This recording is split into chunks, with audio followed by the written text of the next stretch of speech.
बिस्मिल्लाहिर्रहमानिर्रहीम। मैं Mohammad Nawaz Shah, subject specialist physics, government higher secondary school Butial Shangla.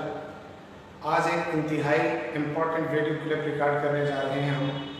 उसमें ये बताया जाएगा आपको कि ये जो पाई मैथमेटिकल एक न्यूमेरिकल वैल्यू है, इसकी क्या अहमियत है, इसको मैथमेटिक्स फिजिक्स में कहाँ कहाँ यूज़ किया जाता है और इसकी वैल्यू कैसे फाइंड की गई, हिस्ट्री में इसके ऊपर कैसे काम किया गया। ज़रा इस हवाले से छोटा सा एक वीडियो क्लिप आपको आज हम बताने जाएंगे। सबसे पहली बात हमें ये देखना होगा कि पाई है क्या। ये बात ध्यान रखें कि पाई एक्चुअली सिंबल है ग्रीक अल्फ़ाबेट, तकरीबन 16 लेटर है, 16th letter of Greek alphabet, उसको पाई का नाम दिया जाता है। और पाई का जो असल सिंबल है वो कुछ इस तरह से है, लेकिन जल्दी में हम लिखना चाहें तो उसको यूँ लिखा जाता है, तो पाई। अब पहली बात हम ये देखेंगे कि पाई की डेफिनेशन क्या है, पाई को कैसे हम डिफाइन करें। तो पाई को डिफाइन करने से पहले हमें सर्कल डिफाइन करना होगा, क्योंकि पाई का ताल्लुक एक्चुअली सर्कल से है।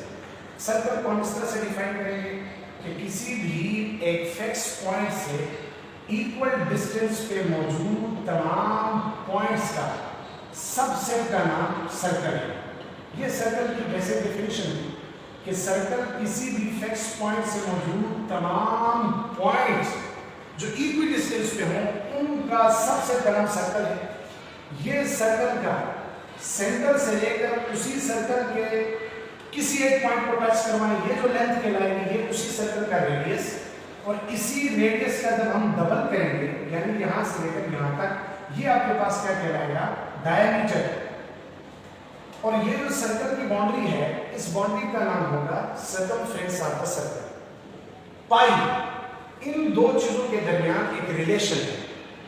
हम अगर चाहें इससे बड़ा सर्कल बनाने का यूं, अब ये जो बड़ा सर्कल हमने बनाया इसका सर्कमफ्रेंस और इस सर्कल का सर्कमफ्रेंस में बड़ा डिफरेंस है, लेकिन इसका डायमीटर अगर हम देखें तो उनमें भी बड़ा डिफरेंस है। इसका डायमीटर यहाँ से लेकर यहाँ तक, इसका डायमीटर बड़ा डिफरेंस है।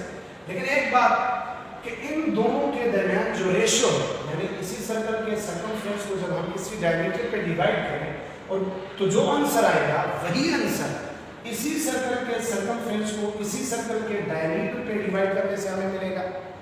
गरज ये है कि सर्कमफ्रेंस सर्कल का चेंज होता जाएगा, डायमीटर चेंज होता जाएगा, लेकिन सर्कल का जो पाई है यानी सर्कमफेरेंस टू डायमीटर रेशियो वो कभी भी चेंज नहीं होगा।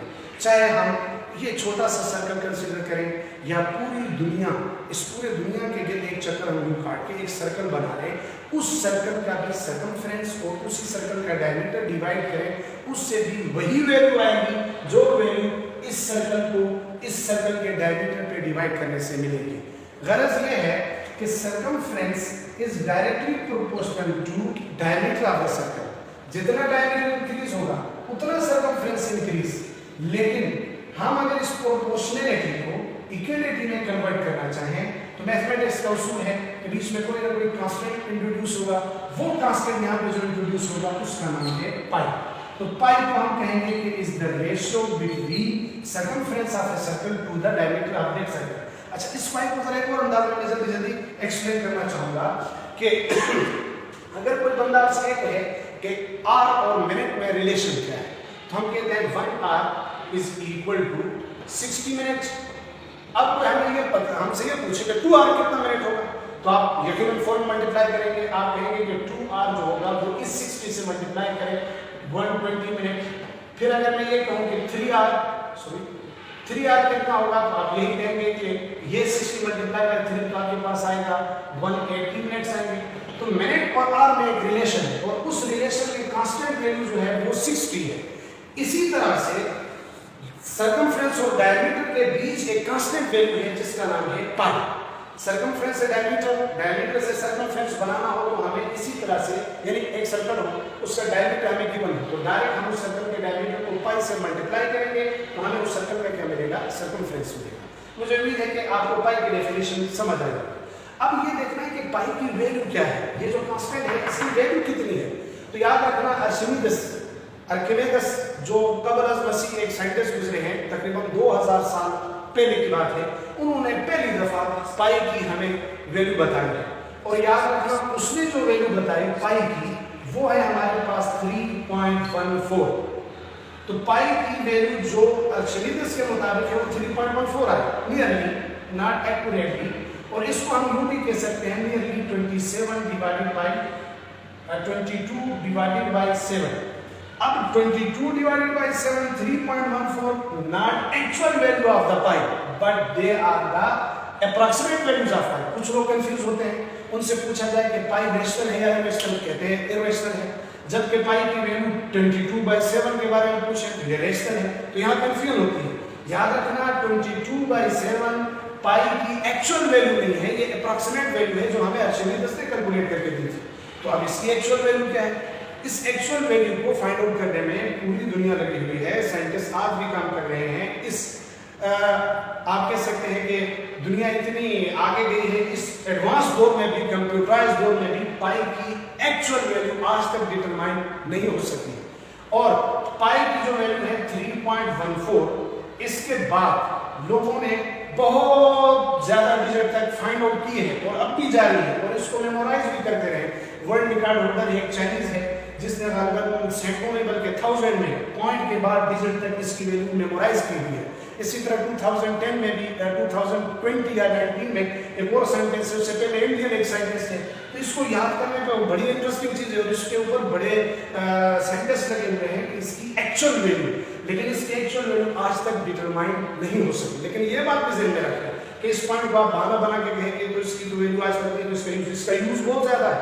ये जो अप्रॉक्सीमेट वैल्यू हमें मिली है, इसी वैल्यू को हम इस्तेमाल करके डेली लाइफ में हम बहुत सारी चीजों को फाइंड आउट कर सकते हैं। मिसाल के तौर पे आप शायद इस बात को सुन के परेशान होंगे कि पूरा जो हमारे पास सोलर सिस्टम है, सोलर सिस्टम में सबसे पहले जो प्लेनेट है वो है मरकरी, दूसरा प्लेनेट आपके पास है वीनस, तीसरा प्लेनेट अर्थ और फिर Mars, Jupiter, Saturn, Uranus etcetera.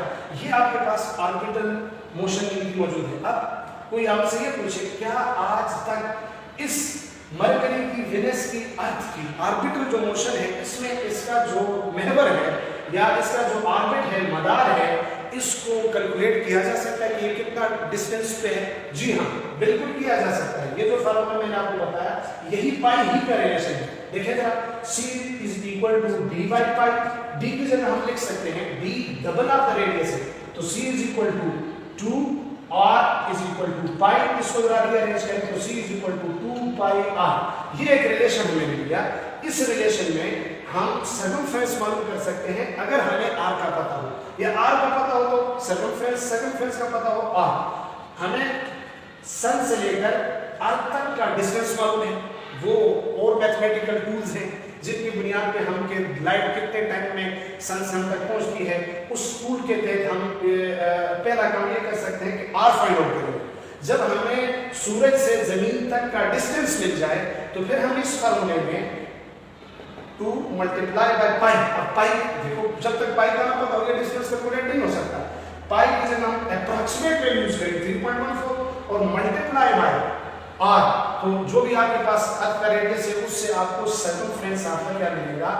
Orbit of the earth around the sun. यूं हम सारे प्लैनेट्स के ऑर्बिट भी फाइंड आउट कर सकते हैं। अच्छा, इसके अलावा जरा डेली लाइफ में हम आते हैं। डेली लाइफ में ये आपके पास एक सर्कल है, सर्कल का एरिया, इसके अंदर कितना एरिया है, उस एरिया को फाइंड आउट करने के लिए हमें ये फार्मूला डिराइव हो गया था, उसमें भी पाई मौजूद है।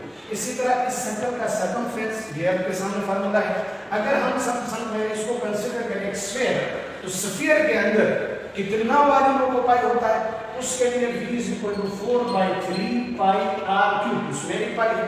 इसका surface area is equal to 4 pi r square, इसमें भी पाई है। इसी तरह अगर आप एक कोन ले लें और उस कोन के अंदर वॉल्यूम, कितना वॉल्यूम ऑक्युपाई होता है, कितना इसका सरफेस एरिया है, ये सारी चीजें इसमें भी हमें पाई मिलेगी। और इससे हटके भी हमारे पास इतने प्लम्बिंग है, पाइप या जो भी हर वो चीज जहाँ पे गोलाई की बात होती है तो उसमें पाइप भी इंपॉर्टेंट रोल प्ले करेगी। बगैर पाइप की ये सारी कैलकुलेशन नहीं हो सकती है। यकीनन आपको पाइप के बारे में इंफॉर्मेशन मिली होगी, काफ़ी है। आज इतना, इंशाल्लाह फिर कभी दोबारा इस टॉपिक पे हम आएंगे और पाइप को मज़ीद डिस्कस करेंगे।